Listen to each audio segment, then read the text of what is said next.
Are you sure this is the right place? Trust me, if you want to make a video about passing a driving test, this is the place to go. I'm a little nervous. Oh, don't worry. DMV people are friendly. Well, they can't keep you from getting your license, though. Only if you're not a safe driver. The manager's expecting us. Oh, let's ask that person over there. We're looking for Miss Hunter. That's me. How can I help you? We're making a video for the Foothill High television class. Oh, yeah. You're... I'm Sandy, and... Hi, I'm Brendan. Nice to meet you. I'm Melissa. What can I do for you? Well, we'd just like to show people how to prepare for a driving test. Excellent idea, Sandy. We could use a video like that. Let's go talk to one of my examiners. Okay.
Before we hit the road, let's make sure your car is safe.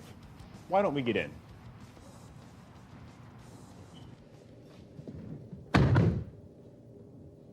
Looks like you've got good tires, 2 rear view mirrors,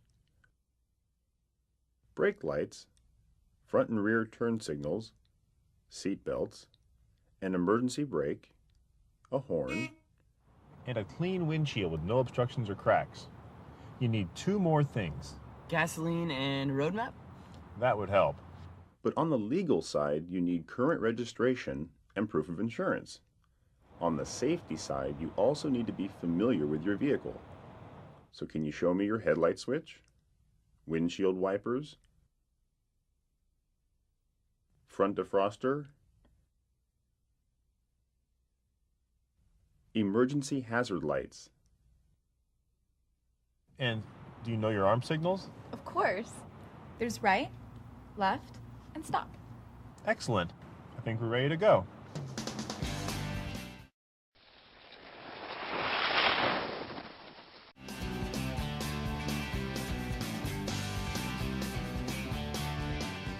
Let's look at lane markings. White lines divide lanes where traffic travels in the same direction.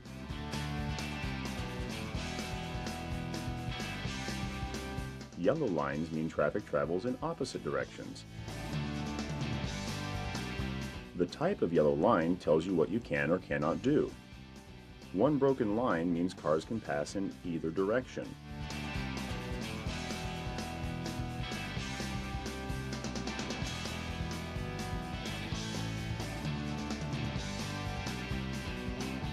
A solid and broken line means passing is permitted in one direction. Only if you're on the side with the broken line.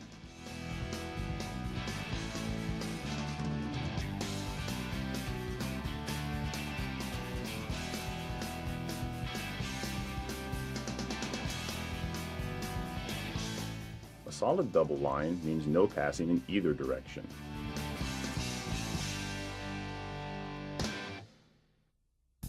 Never drive on the left side of a solid double line unless you're making a left turn, you're in a carpool lane, or you are instructed to do so.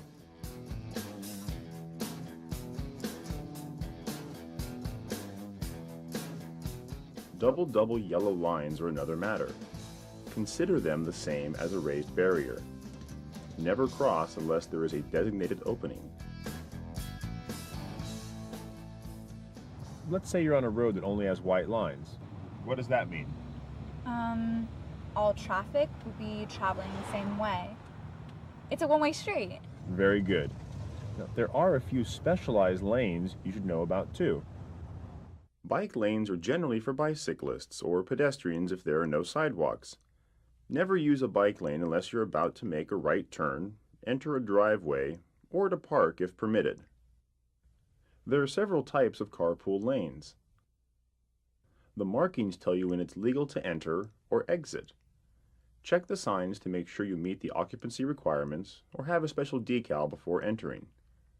Center left turn lanes keep traffic flowing and prevent rear-end collisions. Always use them for left turns when available. On a two-lane road, if you're driving slowly and traffic behind you cannot pass, use a turnout lane when available. You must do this when 5 or more cars are behind you. And be aware of markings that let you know that a lane is about to end.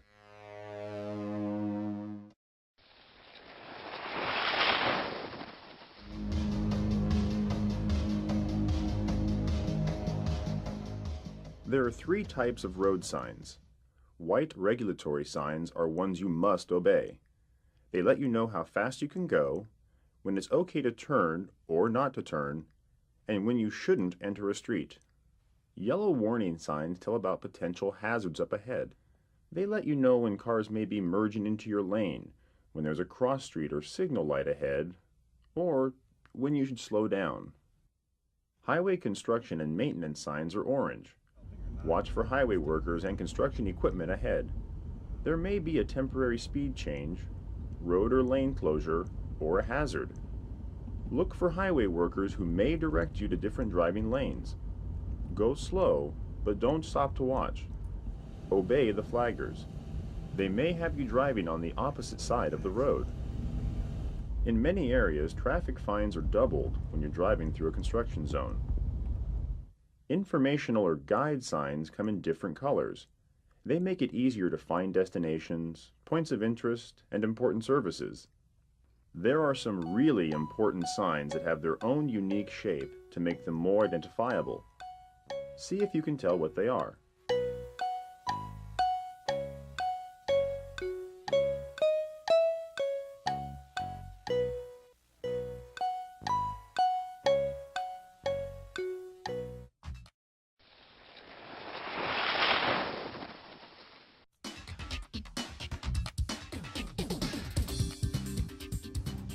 So, how do you determine your speed? It's easy. I just look to see what the sign says. There's a little more to it. Posted speeds are maximum limits based on ideal conditions, good visibility, dry pavement. To paraphrase the California law, look at what's around you and use your common sense. Slow down in bad weather, in heavy traffic, or when there's a hazard up ahead. It's also dangerous to drive much slower than the flow of traffic. You should stay close to the speed limit if conditions are good. If you need to drive slower, make sure you're in the right lane so others can pass. Sometimes it's hard to find a sign to know how fast to go. True. Some areas don't have signs because they have a legally mandated speed limit.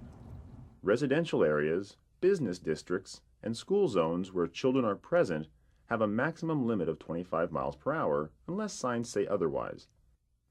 Blind intersections have limited visibility from side to side. The speed limit here is 15 miles per hour even when no signs are present. Be careful when you can't see what's coming.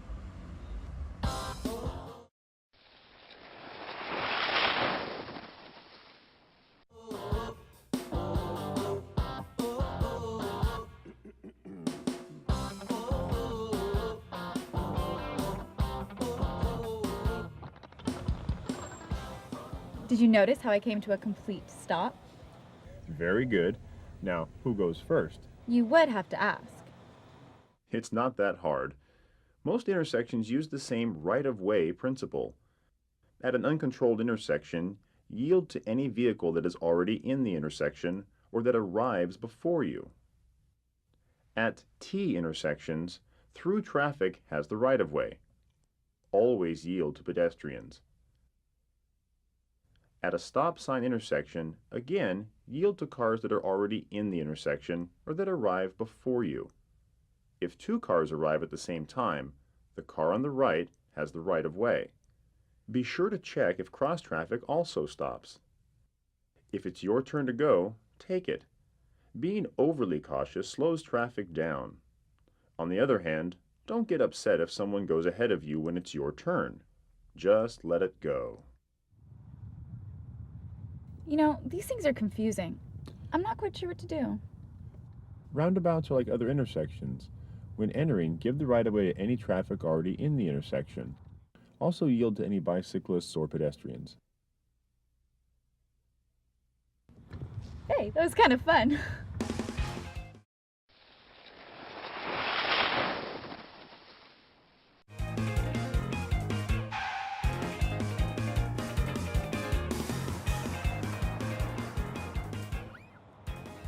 Very good. I'm glad you stopped behind the line. Thanks.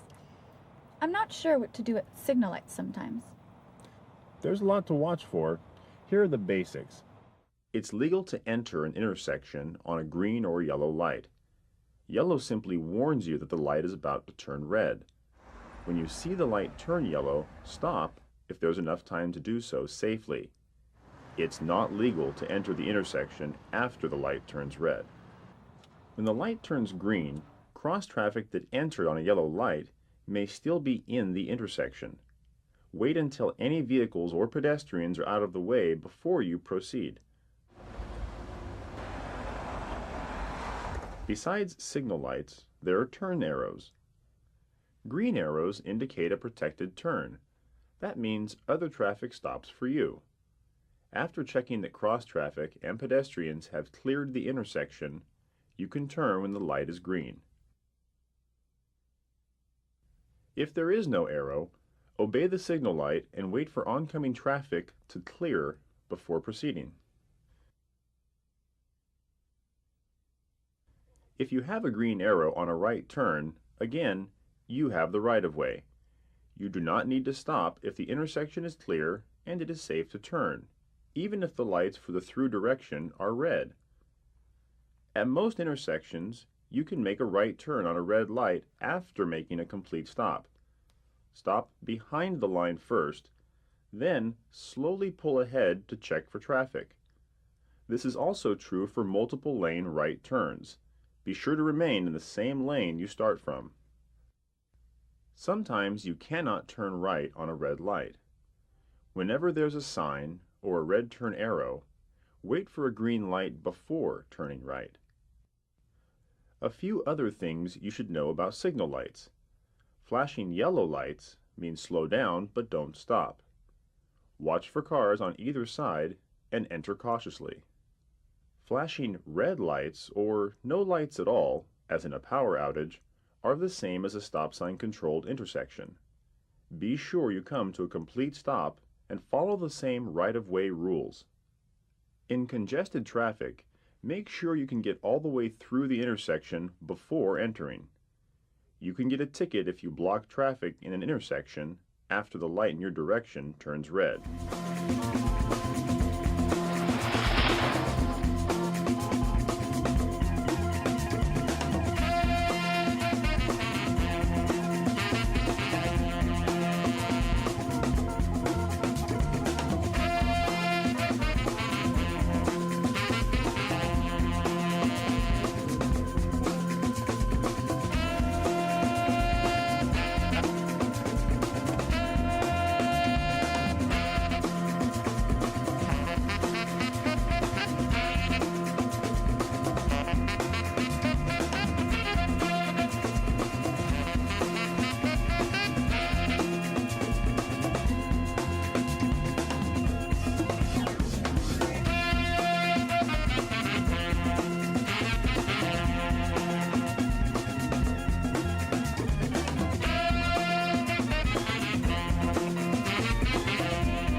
Why don't we turn right up ahead? Okay. I'll have to move over to the right lane first. I'm glad you checked your mirrors. But don't forget to look over your shoulder.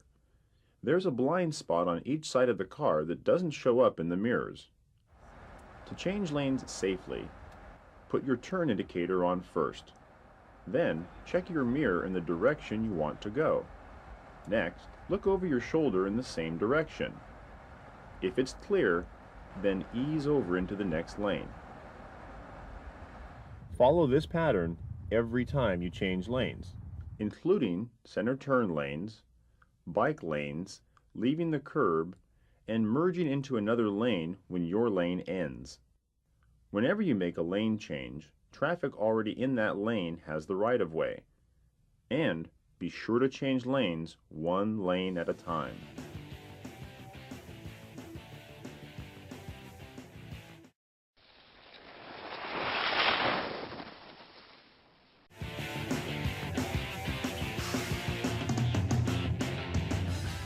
What should I do for this right turn? First, use your signal and start to slow down. Look over your right shoulder for bicycles or motorcycles, and then move into the bike lane when it's clear. Scan to the left and right, then make your turn when it's safe.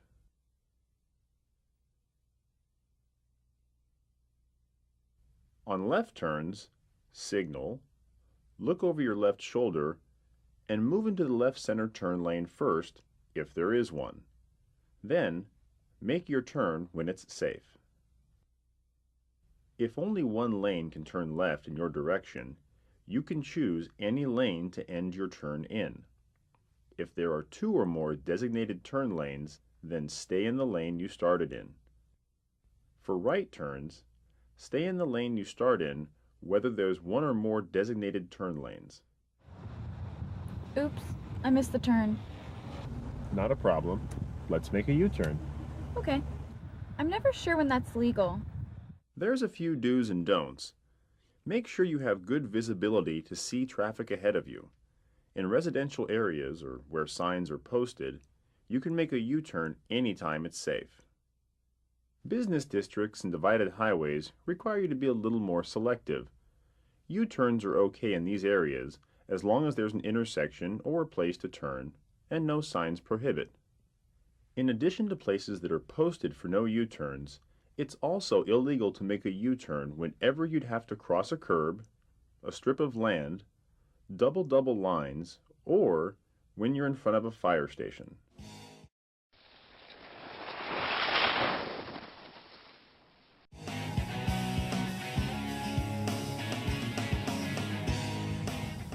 There's some pedestrians up ahead. Yeah, it looks like they want to cross. I'd better stop. I'm proud of you.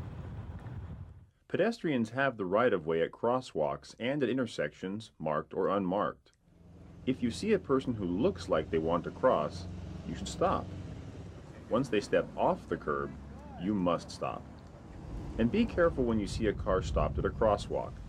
Someone you can't see may be crossing. There's a few other right-of-way situations you should know about. When an emergency vehicle has its lights on, you must move to the far right side of the road and stop. If you are already in an intersection, continue through and then pull to the right and stop as soon as you can.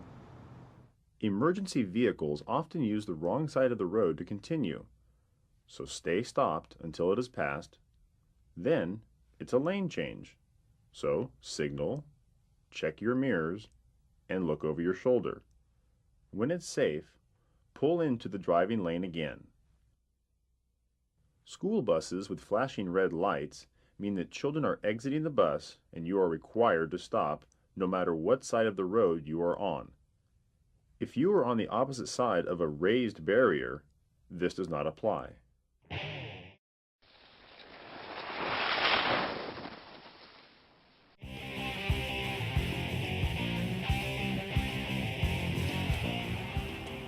Why don't we stop for a bite to eat? Sounds good. There's a place up ahead. Where's a good place to park? The color of the curb is important. White is for loading or unloading passengers. Yellow is for loading passengers or freight. Green is for limited time parking. Blue is only for persons with a disabled placard or license plate. Red is no parking or stopping anytime. Don't park if there is a no parking sign, in front of a fire hydrant, in an intersection, on a crosswalk, a sidewalk, in front of a driveway, near a railroad track, or on the wrong side of the street. Oh, finally. Here's a spot. I thought we'd never find one. But remember, you are parking on a hill. To be sure your car doesn't roll into the street if the brakes fail or someone hits you, follow these rules. If you're going downhill, turn your front wheels into the curb or toward the side of the road. If you're going uphill, turn the front wheels away from the curb and roll back until the wheels gently touch the curb.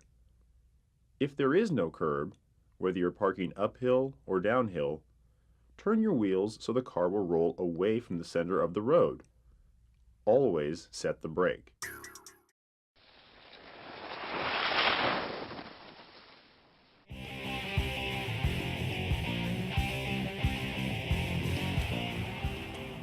Why don't we stop for a bite to eat? Sounds good. There's a place up ahead. Where's a good place to park? The color of the curb is important. White is for loading or unloading passengers. Yellow is for loading passengers or freight. Green is for limited time parking. Blue is only for persons with a disabled placard or license plate. Red is no parking or stopping anytime. Don't park if there is a no parking sign, in front of a fire hydrant, in an intersection, on a crosswalk, a sidewalk, in front of a driveway, near a railroad track, or on the wrong side of the street. Oh, finally. Here's a spot. I thought we'd never find one. But remember, you are parking on a hill. To be sure your car doesn't roll into the street if the brakes fail or someone hits you, follow these rules. If you're going downhill, turn your front wheels into the curb or toward the side of the road. If you're going uphill, turn the front wheels away from the curb and roll back until the wheels gently touch the curb. If there is no curb, whether you're parking uphill or downhill, turn your wheels so the car will roll away from the center of the road. Always set the brake.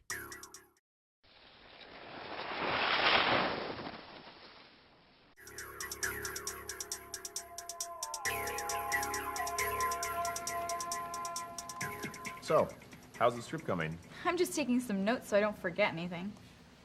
You've been pretty quiet back there. Oh, I've got lots of good footage. It's gonna be hard to fit this all into one video. Well, there's more. You mean we haven't covered everything? We've gone over the main rules of the road, but examiners also look at what you do while you're driving. Driving behavior is a part of what determines the outcome of the test. Can you show us that too? We've already started. You're showing us something right now? It's important never to drive while you're tired or if you're impaired for any reason. We've been on the road a long time. I could tell you needed a break. So, are you ready? I'm ready. Let's go for a drive.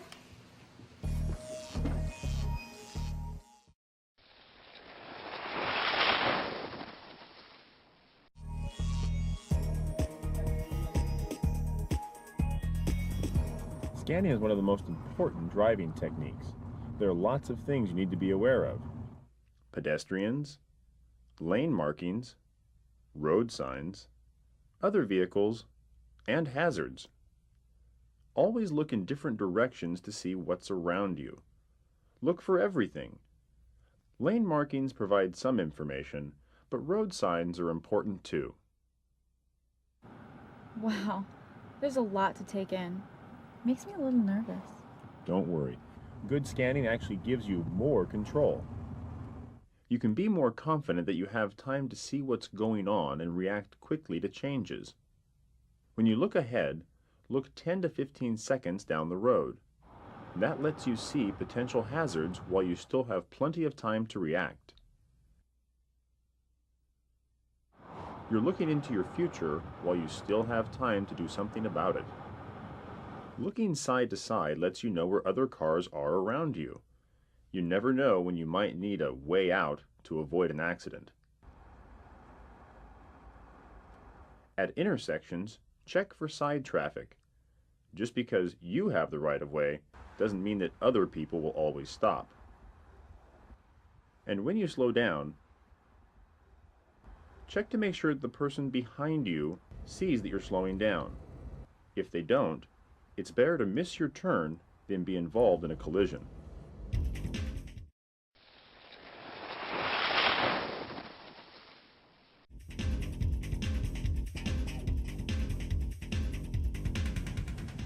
One of the best ways to avoid an accident is to let other drivers know what you're going to do before you do it.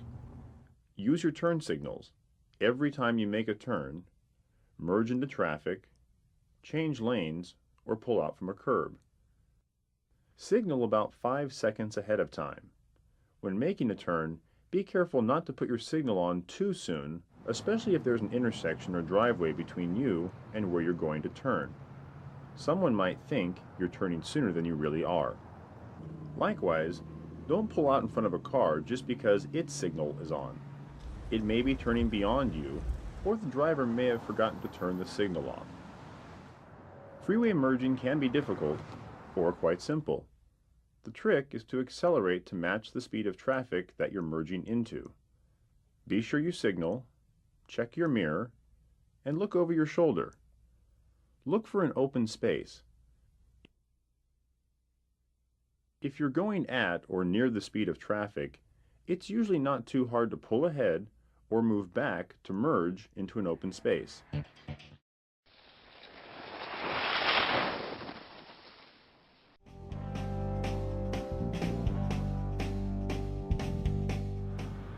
This road is getting awfully narrow. You got a bicyclist up ahead too. And a big truck coming towards us. This is going to be a tight squeeze. Your margin for error is pretty small here. Safest thing to do is deal with them one at a time. How do I do that? Just ease up off the gas and slow down a bit. That way the truck will pass you first before you get to the bicyclist. Then you can move to the left to give the bicyclist more room, but stay in your own lane. That worked well. But now there's kids on one side and cars on the other. No way to avoid this. Now split the difference. Steer a middle course between the two. But kids pose the greater danger. You don't know when they might make a sudden move. So slow down and give them a little more room. Now we're stuck behind a truck. He's going awfully slow. Do you see the orange triangle? That indicates a slow-moving vehicle. He's probably going as fast as he can. Maybe if I honk, he'll pull over.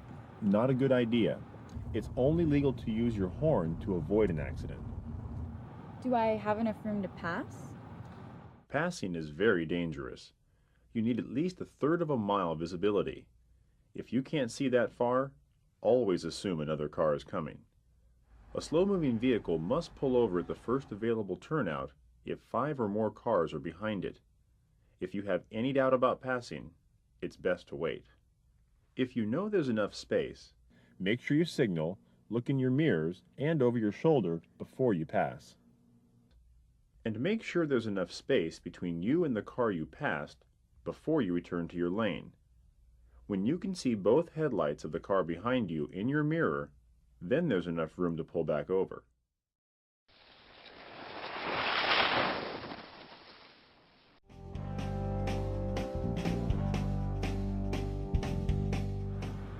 This road is getting awfully narrow. You got a bicyclist up ahead too. And a big truck coming towards us. This is going to be a tight squeeze. Your margin for error is pretty small here. Safest thing to do is deal with them one at a time. How do I do that? Just ease up off the gas and slow down a bit.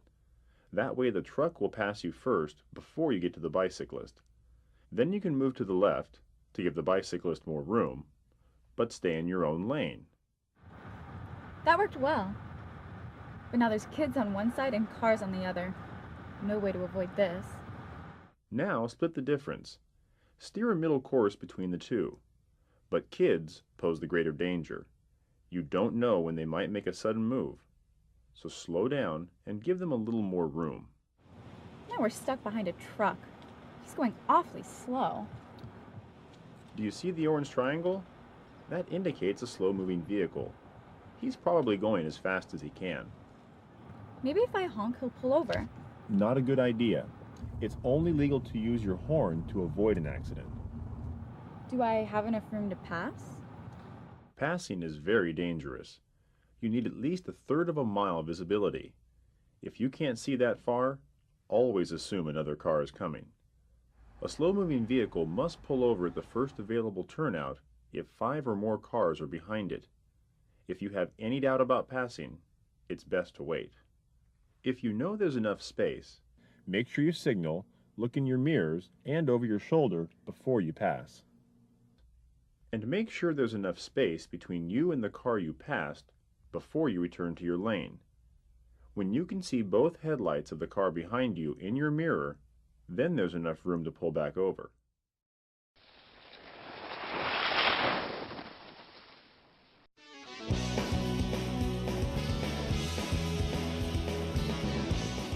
Hey, it's starting to sprinkle. Be sure to turn your headlights on. Don't you mean wipers? That too. But whenever you use your wipers, your headlights must also be on. It's good to use headlights anytime it gets dark, such as in fog conditions, heavy cloud cover, or when it's snowing. Headlights can also be a lifesaver on small country or mountain roads. Even in bright sunlight, they make you more visible to other drivers and could prevent a head-on collision. High beams improve visibility when it's really dark. Use them whenever it's legal, but be sure to dim them down whenever another vehicle approaches or when you're behind someone. High beams don't work in the fog or rain. They just make things worse.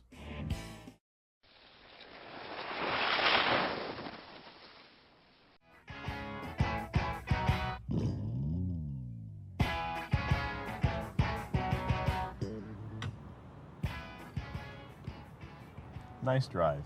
You did well. Thanks. My head is swimming from all the information. My camcorder's full. Good timing. I'd like to see your video when it's done. Sure thing. That was a good lesson. I'm ready for my driving test.